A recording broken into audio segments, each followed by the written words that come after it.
우리 오늘 골로새서 3장 12절부터 17절까지 말씀 함께 나누겠습니다. 골로새서 3장은 제일 처음에 주제를 제시하면서 위의 것을 찾으라라는 그런 내용을 선포합니다. 그래서 위의 것을 찾는다는 것이 도대체 무슨 뜻이냐, 어떻게 하라는 것이냐, 이것을 구체적으로 세 수로 나누어서 설명을 하는데, 첫 번째 내용은 우리가 지난주에 보았던 1절부터 11절까지 내용입니다. 우리가 일상의 생활을 하면서 어떻게 살아야 되는가, 어떻게 생활하는 것이 성도가 위의 것을 찾는 삶을 사는 것인가, 이걸 설명을 하죠. 그래서 죄를 지어서는 안 된다, 그런 내용이 나왔고요. 오늘 지금 이제 12절부터 17절까지가 두 번째, 그러니까 위의 것을 찾는 것이 도대체 어떤 삶인지를 두 번째로 설명합니다. 그리고 다음 주에 18절부터 이제 마지막 세 번째 내용이 나올 겁니다. 여러분 이 내용을 보시면 이제 대상이 어디인지를 이제 일단 보는 것이 본문을 이해하는데 제일 중요한 첫걸음이 아닐까 싶습니다. 본문을 이렇게 가만히 보시면 몇 군데에서 이 내용이 누구에게 해당하는 것인지가 간접적으로 들어 있습니다. 먼저 13절을 한번 보세요. 13절을 보시면 누가 누구에게 불만이 있거든 서로 용납하여 피차 용서하되, 그래서 서로 피차 이러이러하게 행동하라. 그러니까 너희들 중에 피차 이러이러하게 행동해라, 이런 표현이 나오고요. 그리고 15절에 보시면 중간에 너희는 평강을 위하여 한 몸으로 부르심을 받았나니, 그래서 한 몸으로 부르심을 받은 사람들에 대한 내용이 나옵니다. 그리고 16절에 보면 다시 한 번 더 16절 두 번째 줄에 모든 지혜로 피차 가르치며 권면하고, 그래서 피차 이러이러하게 행동하라 하는 그런 내용들이 나옵니다. 그러니까 이 12절부터 17절에 나오는 내용은 서로 함께 피차, 다른 성도들에게 어떻게 행동해야 되는지에 대해서 내용을 담고 있습니다. 그러니까 이걸 조금 쉽게 이야기를 하자면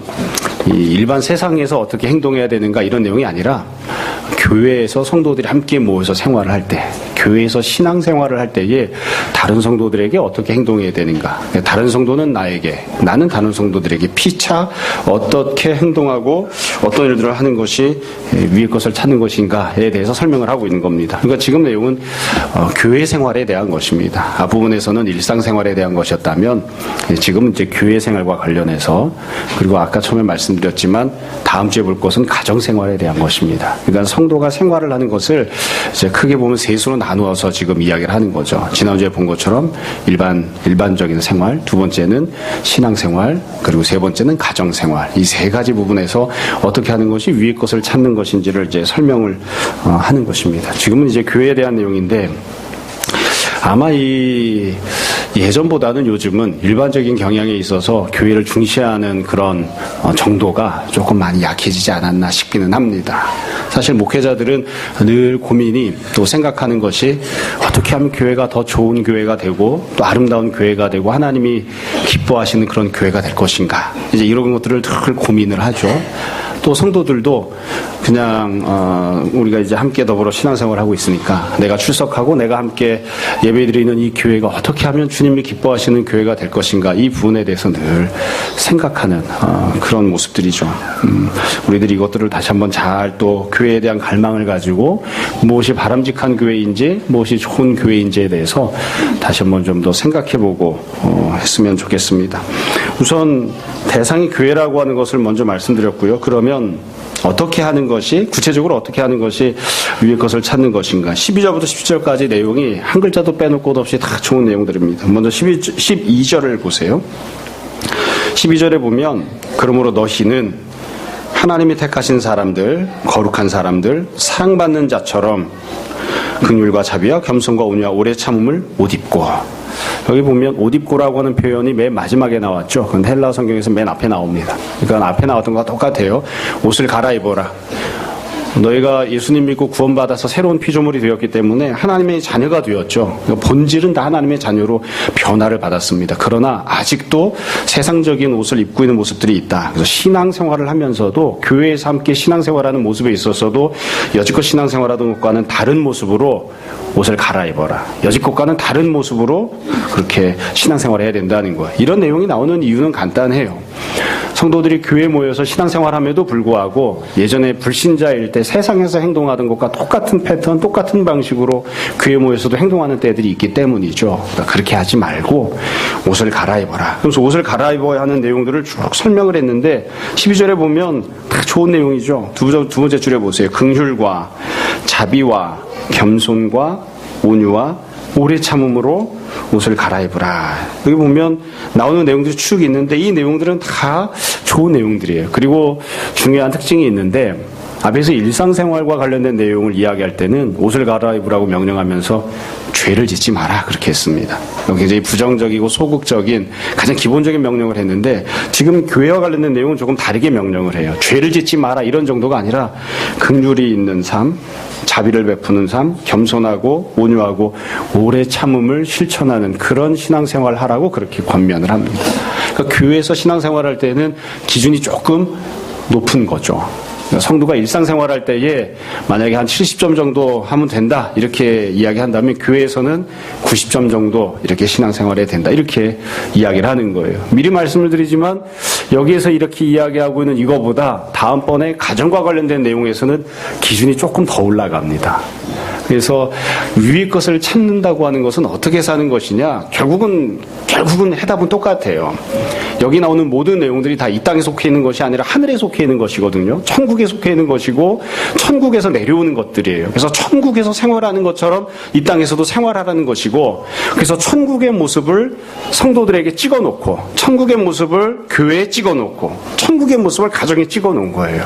그래서 성도들이 생활할 때에는 온 세상이 다 그냥 생족처럼 보여도 그렇게 좋지 못한 여건, 좋지 못한 상황, 다 죄가 많이 짓는, 죄를 많이 짓고 살아가는 그런 세상이라 하더라도 그 세상 속에 천국에서 내려온 사람들이 살고 있는 것처럼 일상생활을 해야 되고, 온 세상이 다 심판받아 마땅한 죄가 물든 그런 세상이라 할지라도 교회만큼은 천국을 그대로 찍어놓은 것처럼 보이는 그런 곳이 되어야 된다 이렇게 이야기를 하는데, 이게 바로 바울이 권면하고 있는 내용이에요.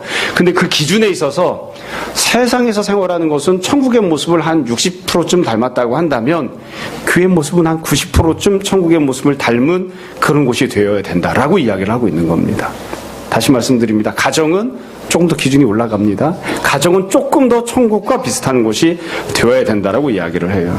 여하튼 앞부분에서는 단지 죄를 짓지 말라고 했지만 지금 여기에서는 긍휼, 자비, 겸손, 온유, 오래 참음 이런 내용들을 쭉 권면하고 있습니다. 이 내용들을 가만히 보시면 좀 익숙한 표현들이죠. 사도 바울이 갈라디아서에서 성령의 9가지 열매를 이야기했습니다. 그 성령의 9가지 열매와 비슷한, 그러니까 성령 충만한, 성령님께서 우리에게 베풀어 주시는 인격적인 변화들이 나타나는 그런 신앙생활을 하라는 겁니다. 여러분, 성령의 9가지 열매를 이야기할 때 몇 번이나 반복해서 말씀드리지만 성령님께서 우리에게 주시는 은사들이 있고 열매들이 있잖아요. 은사는 우리가 봤을 때 신기하게 여겨지는 그런 어떤 능력들이죠. 근데 열매는 그렇지 않습니다. 열매는 인격적인 변화입니다. 인격적인 변화 중에서도 특별히 다른 옆에 있는 성도에게 어떻게 행동하는가와 관련되어 있는 거예요. 옆에 있는 다른 성도를 오래 참아주어라. 옆에 있는 다른 성도에게 긍휼을 베풀어 주어라. 옆에 있는 다른 성도들에게 충성하라. 신실한 모습으로 행동하라. 말과 행동 다르게 하지 말라. 그래서 성령 충만함이라고 하는 것, 또 성령의 열매를 맺는다고 하는 것은 성령님께서 내 안에 오랫동안 내주하시고 나를 인격적으로도 변화시켜 주셔서 내가 다른 성도들에게 대하는 것이 달라지는 겁니다. 지금 그와 같이 하라고 지금 이제 명령을 하는 거죠. 그리고 난 다음에 13절부터 보시면 크게 네 가지 내용을 사도 바울이 다시 설명을 합니다. 그러니까 위의 것을 찾는 교회는 어떤 것이냐? 먼저 첫 번째가 13절, 14절인데요. 13절, 14절을 보세요. 누가 누구에게 불만이 있거든 서로 용납하여 피차 용서하되 주께서 너희를 용서하신 것 같이 너희도 그리하고 이 모든 것 위에 사랑을 더하라. 이는 온전하게 매는 띠니라. 첫 번째는 무엇이냐면 주님께서 하신 것처럼 용서하고 용납하고 사랑하는 것입니다. 이게 위의 것을 찾는 교회가 가져야 되는 모습이에요. 여기는 중요한 전제가 하나 있습니다. 13절을 다시 보시면 누가 누구에게 무엇이 있거든 불만이 있거든. 여러분, 교회 생활하면서 옆에 있는 다른 성도에게 불만을 가져보신 적이 있습니까? 저는 무진장 많습니다. 여러분은 없습니까? 옆에 있는 성도를 보고 저분은 왜 저러실까? 저분은 왜 저러실까? 그분이 좋은 의도를 갖고 했건 나쁜 의도를 갖고 했건 하는 행동이 어떤 점에서는 죄이기 때문에 그렇기도 하고 혹은 죄가 아니지만 왜 저렇게 어리석게 행동을 할까? 왜 저렇게 고집불통으로 행동을 할까? 왜 저렇게 자기만 생각할까? 그러면서 마음속에 불만이 있는 거예요. 불만이. 하다못해 우리가 좋은 뜻으로 하면서도 나는 대걸레질 할 때 힘을 줘서 빡빡 미는데 저 자식은 왜 저렇게 슬렁슬렁 대걸레질을 할까? 이게 불만이 생길 때가 있죠. 그러니까 교회 안에 불만이 없으면 좋은데 그게 아니라 불만이 있는 거예요. 이게 전제가 돼 있어요. 사람들이 모인 곳이기 때문에 또 우리가 다 주님을 따라가고 주님을 닮고자 노력하지만 그러나 수준들이 다 각양각색이고 또 각자 처해 있는 상황들이 다르기 때문에 불만이 없을 수가 없어요. 근데 그런 불만이 있을 때에 어떻게 해야 되느냐? 용납해줘라. 예수님께서 용납하신 것처럼 그렇게 용납해줘라. 그리고 또 여기 보면 용서하라고도 돼 있잖아요. 여러분 불만은 용서한다는 표현을 쓰지 않습니다. 저 사람이 뭔가 하는 게 마음에 안 들어서 내가 불만이 있는데 내가 그대를 용서하겠습니다. 그럼 그 사람이 그럴 거예요. 용서하지 마라. 뭐 그까짓 걸 가지고 용서하고자 하시고 이렇게까지 이야기를 해. 그러니까 여기서 용서한다고 하는 건 본문에선 표현하고 있지 않지만 단지 불만의 정도가 아니라 진짜 어떤 죄를 지었기 때문인 거죠. 그러니까 교회 안에는 누군가가 죄를 짓는 모습이 있는 거예요. 그럴 때 어떻게 해야 되느냐? 그 사람이 부족한 부분이 있을 때는 용납해주고 그 사람이 죄를 지었을 때에는 용서해줘라. 누가 하신 것처럼? 주님께서 하신 것처럼. 그게 위의 것을 찾는 교회의 모습입니다. 그러니까 교회는 예수님이 하셨던 용납과 예수님께서 하셨던 용서가 가득한 그런 곳이 되어야 됩니다. 바울은 여기에서 아마 이런 말하기에 더 좀 멋쩍었을지도 모르겠어요. 한 걸음 더 나아가서 여기에다가 사랑을 더 얹어줘라 이렇게 했습니다. 그러니까 단순히 용납하거나 용서하는 정도가 아니라 다른 성도들을 사랑하는 그런 모습이 되라 이렇게 이야기합니다. 여러분 위의 것을 찾는 교회는 어떠하냐? 내가 옆에 있는 사람의 불만을 내가 옆에 있는 사람을 향해 갖고 있는 불만을 내가 이렇게 잠재워주는 겁니다. 잠재워주는 거예요. 그래서 주일날 하루만이라도 모여서 예배드릴 때만이라도 사실은 우리는 주일날만 모이니까 모여서 함께 예배드리는 그때만이라도 내 마음에 좀 안 드는 부분이 있어도 자 용납하고 덮어주는 그런 모습이 되었으면 좋겠습니다. 한 가지 높아심으로 말씀드리면 말로는 용납을 하는데 표정은 이미 정죄하고 있는 표정을 짓는 경우들이 있습니다. 다른 사람을 보실 게 아니고 이미 말로는 괜찮아 하면서 눈으로는 막 레이저를 발사하고 표정으로는 막 찡그리고 있고 그렇게 하지 말고 주님께서 하신 것처럼 하라. 이게 교회가 가져야 되는 첫 번째 모습입니다. 두 번째 모습은 15절입니다. 그럼 15절에 보시면 그리스도의 평강이 너희 마음을 주장하게 하라. 너희는 평강을 위하여 한 몸으로 부르심을 받았나니 너희는 또한 감사하는 자가 되라. 두 번째는 그리스도의 평강이 가득한 그게 이제 위의 것을 찾는 교회 모습입니다. 여러분 이 평강이라고 하는 것은 그냥 뭐 평강, 평안 이렇게 얘기했으면 등 따숩고 배부르고 마음에 아무 근심 걱정이 없이 그냥 편안하다 이런 뜻으로 이해할 수도 있을 거예요. 근데 하필이면 여기다가 그리스도의 평강 이렇게 붙여놨잖아요. 예수님께서 말씀하시는 평강은 항상 하나님 나라의 평강이고요. 그리고 하나님 나라의 평강은 어떻게 해서 이루어졌냐면 우리는 기본적으로 하나님과 평강을 누릴 수 있는 관계가 아닌데 우리가 부족하기 때문에 죄가 있기 때문에 하나님과 절대로 평강을 누릴 수 있는 관계가 아니에요. 그런데 그럼에도 불구하고 예수님께서 이 땅에 내려오셔서 우리를 위해서 십자가 달려 죽어주셨죠. 그로 말미암아 우리가 하나님과 화목한 관계, 평강을 누리는 관계가 된 거예요. 마찬가지로 교회 안에서 옆에 있는 사람과 내가 기질적으로 혹은 생활 수준에 있어서 신앙 수준에 있어서 여러 이유들 때문에 서로 화목하거나 평강을 누릴 수 있는 관계가 아니라 할지라도 내가 그 사람을 위해서 희생하고 헌신해줘라. 주님께서 우리와 평강을 누리시기 위하여 주님께서 우리와 하나님 사이를 평안하게 만드시기 위해서 희생하신 것처럼 우리도 교회 안에 그와 같은 평강이 있도록 희생하고 헌신하는 자가 되라. 그렇게 이야기하는 겁니다. 우리가 잘 아는 것처럼 신앙생활을 하다 보면 신앙 수준이 있어서 처음에는 자기가 갖고 있는 욕심을 채우기 위한 신앙생활을 합니다. 몸이 아픈 사람 몸 고쳐달라고, 자녀에게 문제가 있는 사람 자녀의 형통함을 위해서, 경제적으로 문제가 있는 사람 경제적으로 윤택함을 달라고 주님 앞에 자기 문제를 갖고 나와서 이기적인 욕심을 채워달라고 주님 앞에 기도하고 또 신앙생활을 합니다. 그것도 좋습니다. 그것도 죄 짓는 건 아니에요. 근데 그 단계를 지나고 나면 주님께서 또 다른 신앙생활의 단계를 요구하시잖아요. 우리가 잘 아는 자기를 부인하고 자기 십자가를 지는 그런 신앙생활을 주님이 요구하십니다. 그럼 자기를 부인하고 자기 십자가를 진다는 것은 무엇인가? 복음서에 보시면, 마가복음에 보시면 특별히 아주 명확하게 설명을 해놨어요. 자기를 부인하고 자기 십자가를 지는 건 이웃을 섬기는 것입니다. 성경에서는 한 번도 하나님을 위하여 자기를 부인하고 자기 십자가를 지라고 명령하지 않습니다. 우리가 하나님께 실제로 해드릴 수 있는 게 없어요. 하나님께는 부족함이 없어요. 내가 막 나를 부인하고 뭔가를 해야 할 만큼 하나님 앞에 뭔가 부족한 것이 있거나 채워드릴 것이 있는 게 아니에요. 그래서 예수님께서 자기를 부인하라, 자기 십자가를 감당하라 이 말씀을 하신 뒤에 그 다음에 쭉 연달아 설명하시면서 뭐라고 하셨냐면 네 옆에 네가 봤을 때 별 볼일 없어 보이는 어린아이가 와서 예배를 방해하면 용납해 줘라. 제가 지금 그래서 참고 있는 거예요. 떠들지만 오늘 설교 내용이 그거라서. 어린아이가 왔는데 베드로가 가라고서 발로 걷어차버렸잖아요. 그러니까 예수님께서 어떻게 하셨냐면 어린아이가 내게 오는 것을 금하지 말고 받아들여 주어라. 천국이 그와 같은 자들의 것이다. 이렇게 말씀하셔서 그게 자기를 부인하고 자기 십자가를 감당하는 거예요. 내가 보기에는 저 사람 교회 있어봤자 아무짝에도 쓸데없어 보이는 사람, 예배에 회방만 되는 것 같은 사람, 헌금을 하는 게 아니라 헌금 충만 내는 사람, 저 사람이 있어서 교회 평판이 나빠지는 사람, 그런 사람이 교회에 와도 그 사람을 잘 받아주고 섬겨줘야 그것을 위해서 자기를 부인하고 자기 십자가를 지는 거예요. 내가 갖고 있는 기준을 부정하는 겁니다. 나랑 교파가 다른 사람, 나랑 신앙 행태가 다른 사람 다 받아줘라. 자기를 부인하고 자기 십자가를 지라고 해요. 그래서 그와 같은 모습이 있어야, 자기를 부인하고 자기 십자가를 감당하는 모습이 있어야 교회 안에 화평함이 있어요. 평안함이 있어요. 만약에 우리가 교회 안에서 자기를 부인하고 자기 십자가를 감당하는 그런 과정 없이, 내가 희생하고 섬기는 것 없이, 주님께서 하신 것과 같은 그런 모습 없이 교회 안에서 평안을 누리려면 어떻게 해야 되느냐? 그럼에도 불구하고 평안을 누릴 수도 있습니다. 교회가 어떻게 해야 그러면 그런 희생 없이 교회 안에 평강이 있을 수 있느냐? 간단해요. 좋아하는 사람들끼리 모여 있으면 됩니다. 비슷한 사람들끼리.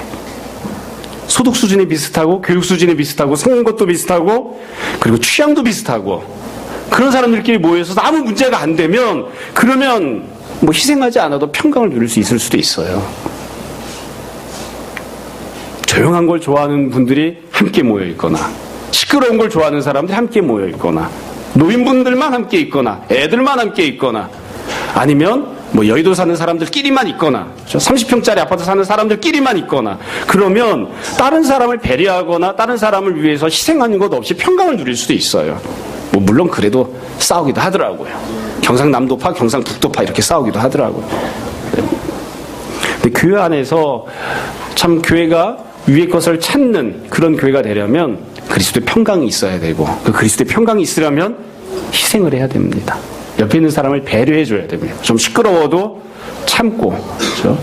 참는데도 한계가 있잖아요. 그렇죠? 조금만 더 참고, 조금 더 기다려주고, 내가 보기엔 저건 별로 쓸데없을 것 같은데 그래도 받아들여주고.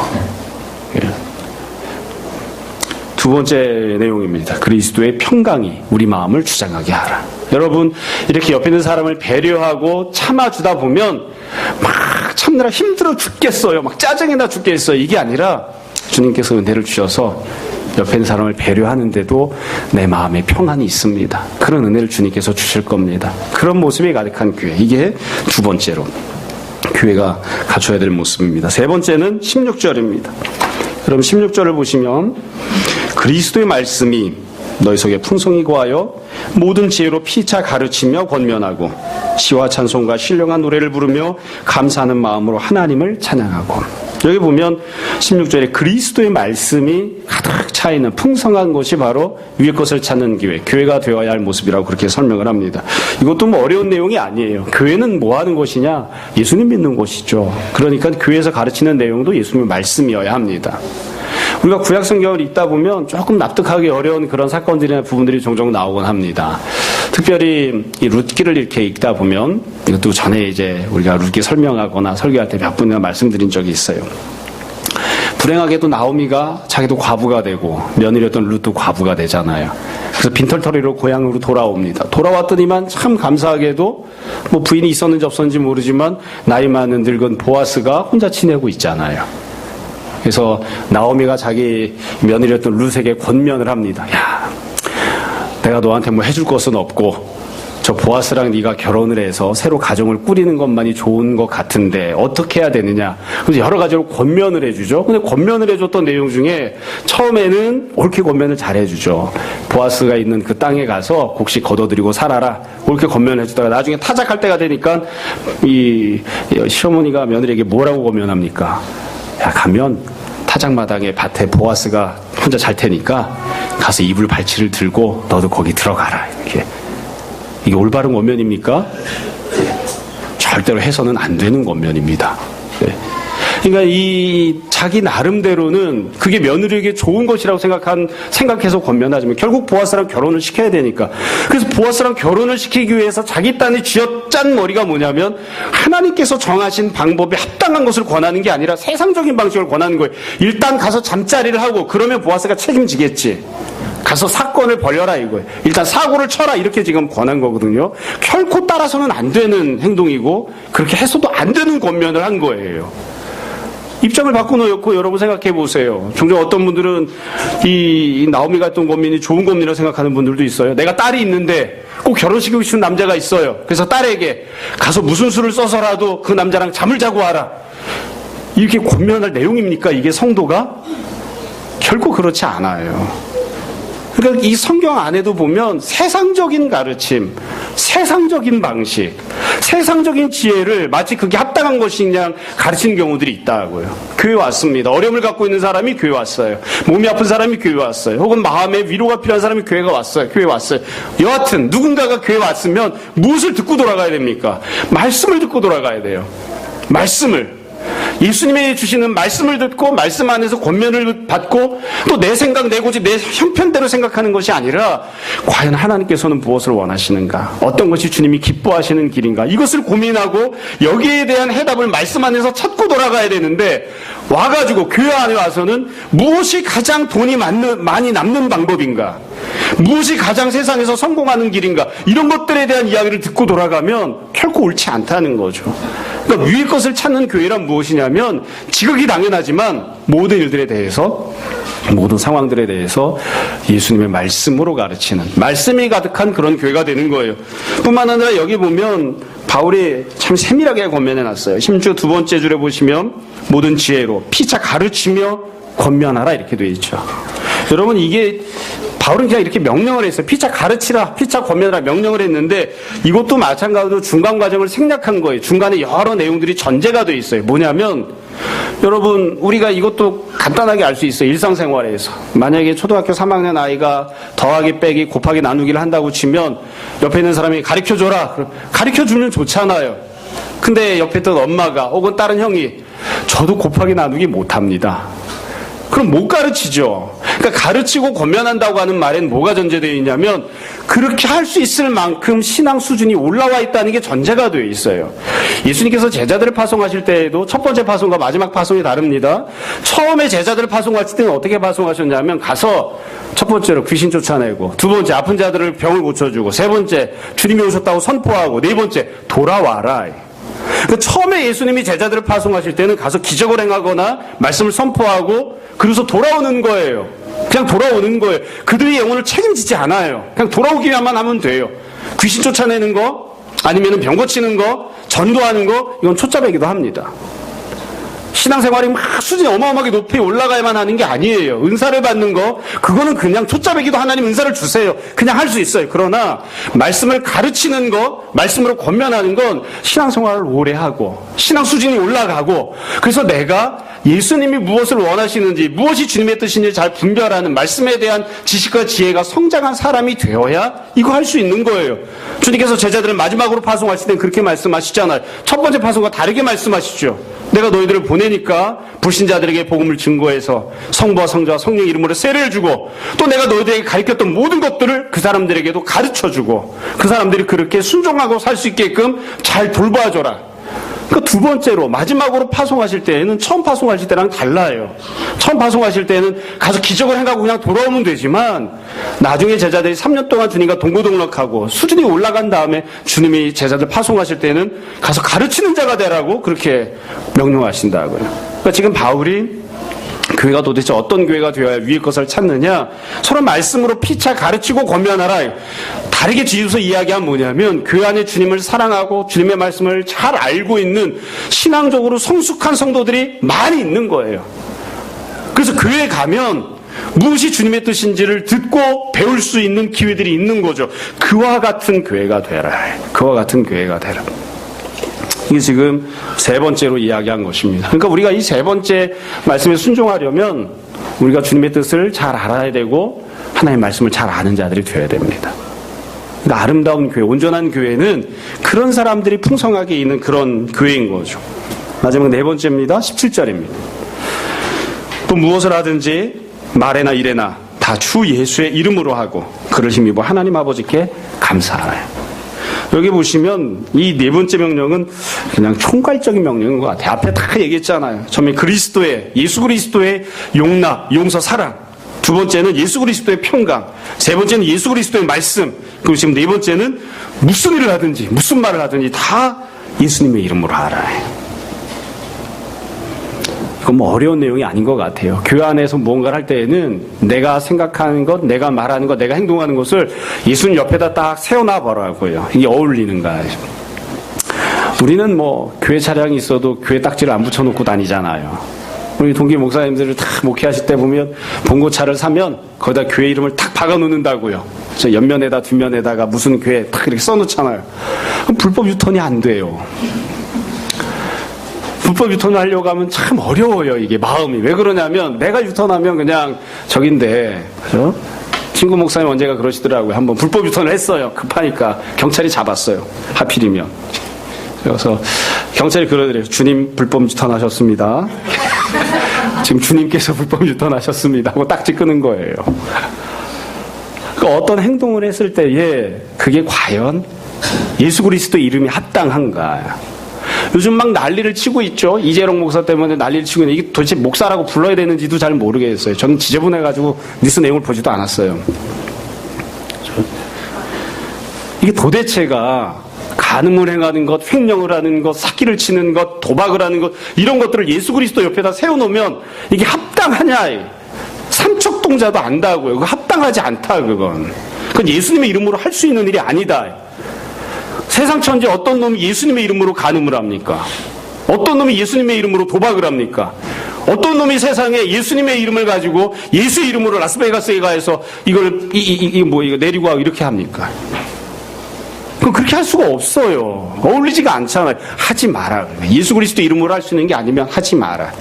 교회 안에는 모든 일들에 대해서, 모든 말들에 대해서 예수 그리스도의 이름으로 하라. 어려운 내용이 아닌 거죠. 그래서 지금 설명한 내용들이 바로 위의 것을 찾는 교회의 모습이에요. 자, 정리를 할게요. 사실은 아마 여러분들이 설교 듣기 시작할 때부터 생각하셨겠지만 이 정도 내용은 굳이 설교를 안 들어도 다 알 수 있을 것 같다 하는 내용들이에요. 지극히 당연한 것입니다. 무엇이 정말로 좋은 교회인가, 아름다운 교회인가, 그리고 무엇이 위의 것을 찾는 교회인가. 교회가 비록 이 땅 가운데 있지만, 이 땅 가운데서 존재하고 있지만 그러나 하나님 나라를 이곳에 박아놓은 것처럼, 하나님 나라를 이곳에 세워놓은 것처럼 그렇게 역할하고 살려고 하면 교회는 어떤 것이 되어야 되는가?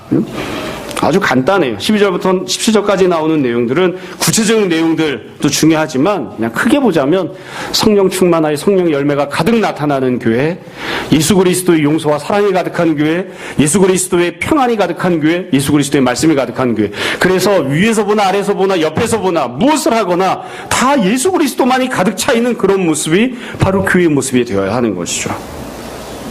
자, 말씀을 다 드렸고요.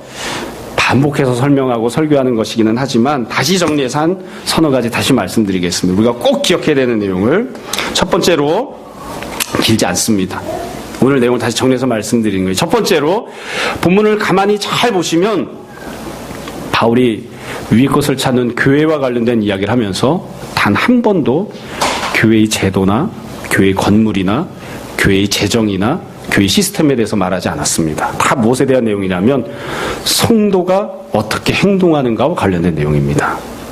뒤집어서 이야기하면 바울은 건물을 교회로 보고 이야기하지 않아요. 우린 장로교죠. 장로교라고 하는 건 교회의 중요한 의사를 어떻게 결정하는가, 이 교회의 운영 시스템과 관련된 것입니다. 감리교, 감독제도, 혹은 침례교, 평신도들이 중심으로 여하튼 교회에서 중요한 일을 결정한 어떤 교회를 나름대로 운영하는 시스템들이 다 각각 있어요. 근데 사도 바울은 그런 것들에 대해서는 한마디도 이야기하지 않아요. 교회가 갖고 있는 여러 가지 훌륭한 훈련 프로그램들도 있습니다. 바울은 그런 것들에 대해서도 한 가지도 이야기하지 않아요. 위의 것을 찾는 교회란 도대체 어떤 것이냐? 훌륭한 교회란 성도가 성도답게 되는 거예요. 성도가 오직 예수 그리스도로 가득 찬 거예요. 성도를 가만히 들여다보았더니 그 성도 안에 예수 그리스도의 용서와 사랑이 있고, 성도를 가만히 들여다보았더니 그 성도 안에 예수 그리스도의 화평함이, 예수 그리스도의 말씀이 모든 일과 행동에 있어서 주님의 이름으로 하는 그와 같은 모습이 가득 있는 거예요. 성도가 곧 교회이기 때문에 성도가 곧 하나님의 뜻에 합당하게 행하는, 성도가 곧 천국처럼 향하는 그런 사람들이 모여있는 그런 교회가 되라. 이렇게 그런 성도들로 변화하고 성장하는 그런 교회가 되라. 그렇게 이야기하고 있습니다. 그래서 우리가 이걸 잘 알아야지 돼요. 좋은 교회가 되려면 어떻게 해야 되는가? 물론 옆에 3층도 사서 늘리면 좋습니다. 2층도 사서 늘리면 좋습니다. 물론 좋은 교회가 되려고 하면 조금 천정이 더 높으면 더 좋습니다. 밥도 맛있게 먹고 이러면 좋습니다. 그러나 위의 것을 찾는 교회라 함은 성도가 성도답게 되는 교회입니다. 그것이 가장 중요합니다. 두 번째로 처음에 말씀드린 것처럼 교회에서의 기준은 일반 세상에서의 기준보다 항상 높아야 됩니다. 성도가 세상에 나가서도 빛과 소금으로 당연히 마땅히 살아야 하지만, 그러나 교회에서 성도가 보이는 모습은 반드시 세상 모습보다는 더 높은 수준을 갖춰야 됩니다. 그래서 세상에서는 문제가 안 돼도 교회에서는 문제가 됩니다. 직장에서 내가 어떤 행동을 했을 때 옆에 있는 사람이 나한테 불만을 안 가져요. 그러나 그 행동을 교회에서 하면 옆에 있는 성도는 불만을 가질 수 있습니다. 그게 당연한 것입니다. 교회는 기준이 더 높으니까요. 오해하지 않고 들으시기 바랍니다. 세상에서는 직장에서 내가 그렇게 못 살았어도 교회 왔을 때에는 똑바로 살아야 됩니다. 너무 이중적이지 않느냐? 어쩔 수 없어요. 세상에서보다 나은 모습으로 교회에서는 행동을 해야 됩니다. 그렇죠? 자, 여러분 다시 한번 생각해 봅시다. 위의 것을 찾는 교회란 어떠한 교회인가? 이건 다 여러분들에게 달려 있습니다. 좋은 교회란 어떤 교회인가? 다 여러분들에게 달려 있습니다. 우리들에게 달려 있는 거예요. 좋은 교회란, 하나님이 기뻐하시는 교회란, 위의 것을 찾는 교회란 성도가 예수 그리스도로 가득 차 있는 그런 교회. 그게 바로 주님이 기뻐하시는 교회이고 위의 것을 찾는 교회입니다. 물론 예수님께서 다른 방식으로 교회에 대해서 말씀하신 부분들도 있습니다. 사도 바울도 다르게 이야기한 부분들이 있어요. 가령 마가복음에 보면 예수님께서 교회의 본질적인 특징 3가지를 말씀하셨죠. 그 사람들이 이방인이든 유대인이든 사회적 신분이 어떠하든 오직 예수 그리스도의 말씀을 듣겠다고 모여있는 곳이 교회이다.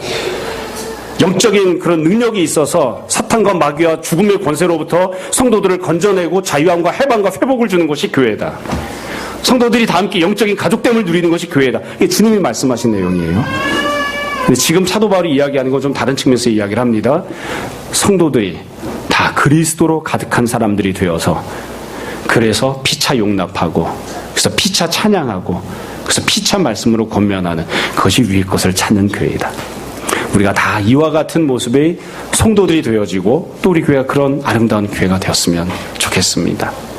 다른 것은 모르지만 그 교회 성도들은 정말 다 예수님을 빼다 박은 것 같아. 다른 때는 모르겠지만 교회에 모여있을 때만큼이라도 성도들이 다 예수님처럼 말하고 생각하고 행동해. 우리가 그런 이야기를 듣는, 그런 칭찬을 듣는 그런 교회가 되었으면 합니다. 모쪼록 우리가 순종하고 우리가 또 실천하는 것을 통해서 이 교회가 주님 기뻐하시는 위의 것을 찾는 교회가 될 수 있기를 주님 이름으로 축원합니다. 시간 잠시 기도하겠습니다.